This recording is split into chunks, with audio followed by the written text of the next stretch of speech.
സ്മാർട്ടിൻ്റെ YouTube ചാനലിലേക്ക് എല്ലാവർക്കും സ്വാഗതം. ഈ കൊറോണ കാലത്ത് ഇത്രയും കൊറോണയൊക്കെ വന്ന് നമ്മളെല്ലാം ലോക്ക്ഡൗൺ കണ്ടെയ്ൻമെൻറ്റ് സോണുകളിലൊക്കെ അകപ്പെട്ടു പോയിരുന്ന ഈ സമയത്ത് നമ്മളെ കൗതുകമുണർന്ന ഒരു വാഹനം അല്ലെ ഈ കൊറോണ എന്ന പേര് നാട്ടിലെ കുഞ്ഞു കുട്ടികൾ മുതൽ പ്രായം ചെന്ന ആൾക്കാർക്ക് വരെ സുപരിചിതമായി കഴിഞ്ഞിട്ടുള്ളതാണ്.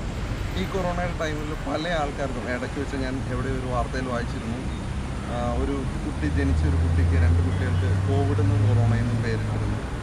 അപ്പോൾ ഈ കോവിഡെന്നും കൊറോണയും എന്നുള്ള പേര് നമ്മുടെ നാട്ടുകാർക്ക് ഏകദേശം കേട്ട് പരിചയം ഈ അടുത്തൊരു 8-9 മാസങ്ങൾ കൊണ്ടാണ് ഈ പേര് നമ്മൾക്കിടയിൽ സുപരിചിതമായത്. എങ്കിൽ വർഷങ്ങൾക്ക് മുമ്പ് അങ്ങ് ജപ്പാനിൽ ഒരു കാറായിട്ട് ഈ പേര് വന്നിട്ടുണ്ട്. ഒരു കാറിന് ഈ ഒരു പേര് വന്നിട്ടുണ്ട്. അങ്ങനെ അതേ പേരുള്ള, അതായത് കൊറോണ എന്ന് നാമകരണമുള്ള ഒരു വാഹനമാണ് ഇന്ന് നമ്മോടൊപ്പം ഉള്ളത്. ടൊയോട്ടയുടെയാണ് ഈ വാഹനം. അപ്പോൾ നിങ്ങൾ ലോഗോ ടൊയോട്ടയുടെ അല്ലല്ലോ എന്നല്ലേ? കറക്റ്റ്, നിങ്ങൾക്ക് ചിന്തിക്കാവുന്ന സാമാന്യമായ ഒരു ചോദ്യമാണ്. പക്ഷേ എങ്കിൽ ഇത് ടൊയോട്ടയുടെ കൊറോണ എന്ന് പറഞ്ഞ വാഹനമാണ്. ഓക്കെ, 2004-2005 രജിസ്ട്രേഷൻ ഉള്ള വാഹനമാണിത്. സെക്കൻഡ് ഓണറാണ് ഈ വാഹനം ഇപ്പോൾ നിലവിലുള്ളത്. വാഹനമുള്ളത് കൊച്ചിയിലാണ് വാഹനം.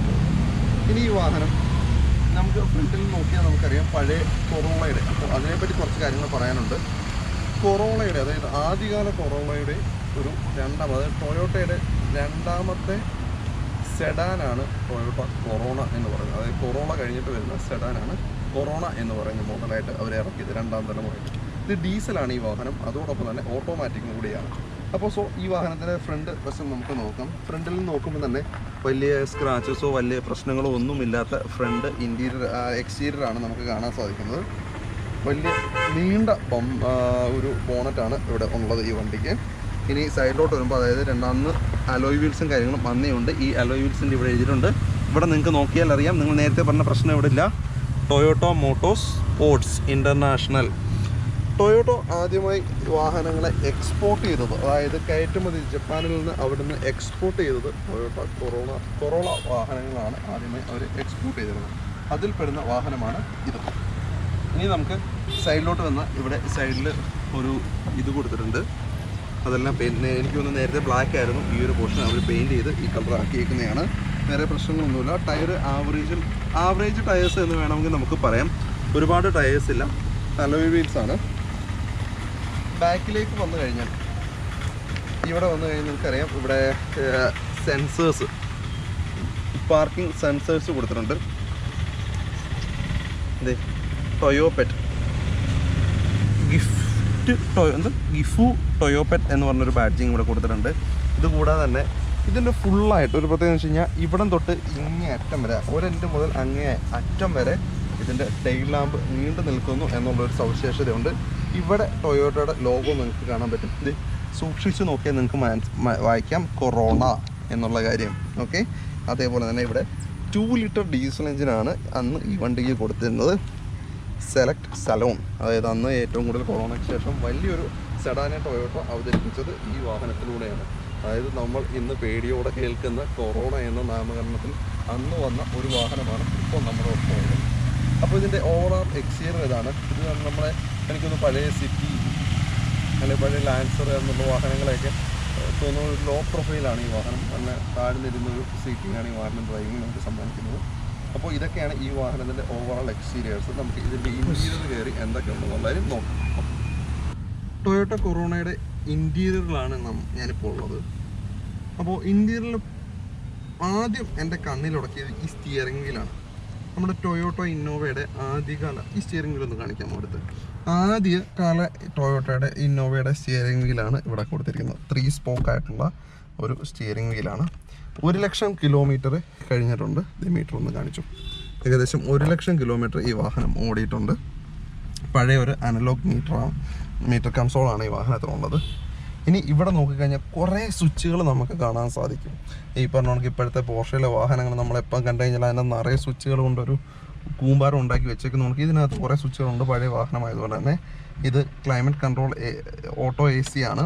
അതേപോലെ തന്നെ പഴയ കാസറ്റ് ഇടാൻ വേണ്ടിയിട്ടുള്ള സെറ്റപ്പ് ഇവിടെ കൊടുത്തിട്ടുണ്ട്. ഇതുകൂടാതെ പയനിയറിൻ്റെ വേറൊരു മ്യൂസിക് സിസ്റ്റം അവരോട് വെച്ച് പിടിപ്പിച്ചിട്ടുണ്ട്. ഇവിടെ ഒരു പഴയ ക്ലോക്ക് ആയിരുന്നു കാണണം, അതിപ്പോൾ വർക്കിംഗ് വർക്കിംഗ് ആണ് കേട്ടോ.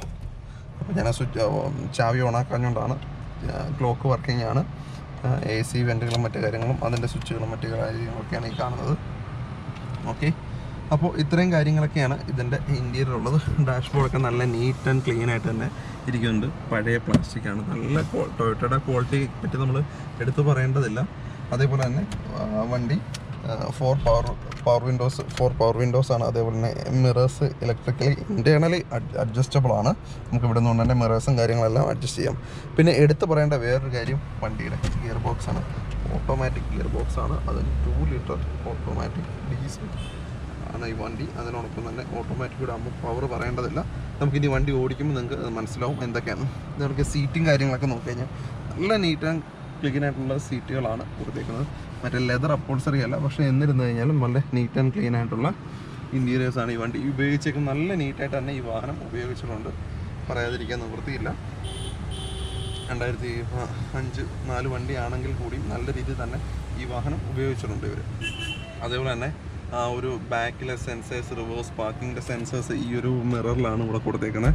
അതിൻ്റെ സെറ്റപ്പും മറ്റു കാര്യങ്ങളെല്ലാം. അപ്പോൾ ഓവറോൾ ഈ വണ്ടി സൂപ്പറാണ്. ഇതിന് അവർ വില ചോദിക്കുന്നത് 2.5 ലക്ഷം രൂപയാണ് അവർ എക്സ്പെക്റ്റ് ചെയ്യുന്ന വില. അവർ നെഗോഷ്യബിളാണ് ഈ വില. അപ്പോൾ നിങ്ങൾക്ക് ചോദിച്ചു മേടിക്കും. കൊറോണ ടൈമിൽ കൊറോണ എന്ന പേരുള്ള ഒരു കാറങ്ങ് വാങ്ങിച്ചേക്കാം. എന്താ സൂപ്പറല്ലേ? അപ്പോൾ നമുക്ക് ഇനി വണ്ടി ഒന്ന് ഓടിച്ച് നോക്കാം. ഓടിക്കുന്നതിന് മുമ്പ് നമ്മുടെ കൂട്ടത്തിൽ നമ്മുടെ അക്ഷയുണ്ട്. അപ്പോൾ മാസ്ക് വെക്കണം ഒരുമിച്ച്. കാരണം അത് 2 പേരിരിക്കുന്ന സമയത്ത് മാസ്ക് വെച്ച് വേണം വണ്ടി ഓടിക്കാൻ. അപ്പോൾ അക്ഷയാണ് ക്യാമറ എടുക്കുന്നത്. നമുക്ക് മാസ്ക് വെച്ച് വണ്ടി ഓടിക്കാം. 2004-2005 ഈ വാഹനം. എന്നിരുന്നാൽ തന്നെ പവർ ഡെലിവറി കാല് കൊടുക്കുമ്പോൾ വണ്ടി പറക്കുന്നുണ്ട്. പിന്നെ ചെറിയൊരു പോരായ്മ എനിക്ക് തോന്നിയത് ഇത്രയും വർഷമായതുകൊണ്ടായിരിക്കാം. ഇതിൻ്റെ ബ്രേക്ക് നല്ല രീതി എഴുന്നേറ്റ് നിന്ന് ചവിട്ടേണ്ട വെച്ചിട്ടുണ്ട്. ഞാനൊന്ന് കാല് കൊടുക്കുമ്പോൾ വണ്ടി പറക്കുകയാണ്. നമ്മൾ പണ്ട് എന്താ പറയുക, പഴയ വാഹനങ്ങളെ, പഴയ സ്പോർട്സ് വാഹനങ്ങളെ അല്ലെ ഇങ്ങനെയുള്ള വാഹനങ്ങളെ ഇഷ്ടപ്പെടുന്നവർക്ക് തീർച്ചയായിട്ടും കൊറോണ ഇഷ്ടമാകും എന്ന് തന്നെയാണ് വിശ്വാസം. ഇത് ഓടിച്ചിട്ടുള്ളവർക്കറിയാം ഇതിൻ്റെ പെർഫോമൻസ്, ഞാൻ പ്രത്യേകിച്ച് പറയേണ്ടതില്ല. അപ്പോൾ ഇതൊക്കെയാണ് കൊറോണ എന്ന വാഹനത്തിൻ്റെ വിശേഷങ്ങൾ. അപ്പോൾ കൂടുതലും യൂസ്ഡ് കാറുകളുടെയും അല്ലെങ്കിൽ പഴയ വാഹനങ്ങളുടെയൊക്കെ റിവ്യൂസും അല്ലെങ്കിൽ ഡീറ്റെയിൽസും ഒക്കെ കാണാൻ വേണ്ടി നമ്മുടെ ചാനൽ ഇതുവരെയും സബ്സ്ക്രൈബ് ചെയ്തിട്ടില്ലെങ്കിൽ നിങ്ങൾ സബ്സ്ക്രൈബ് ചെയ്യുക. അതോടൊപ്പം തന്നെ തൊട്ടടുത്തുള്ള ബെൽ ബട്ടണൊക്കെ ഇനേബിൾ ചെയ്യുമ്പോൾ നമ്മളുടെ പുതിയ പുതിയ വീഡിയോസ് നിങ്ങൾക്ക് നോട്ടിഫിക്കേഷനായിട്ട് നിങ്ങൾക്ക് കിട്ടും. അപ്പോൾ എത്രയും പെട്ടെന്ന് ഇതൊന്നും ചെയ്തിട്ടില്ലാത്ത ആൾക്കാർ ചെയ്യുക. അപ്പോൾ ഇനിയും ഇതേപോലുള്ള വീഡിയോസായിട്ട് ഞാൻ വരുന്നതാണ്. അപ്പോൾ ഞങ്ങളെ സപ്പോർട്ട് ചെയ്യുക. ഓക്കെ, ഇതുവരെ ഈ വീഡിയോ കണ്ട് എന്നെ സഹായിച്ചുകൊണ്ടിരുന്ന എല്ലാവർക്കും നന്ദി.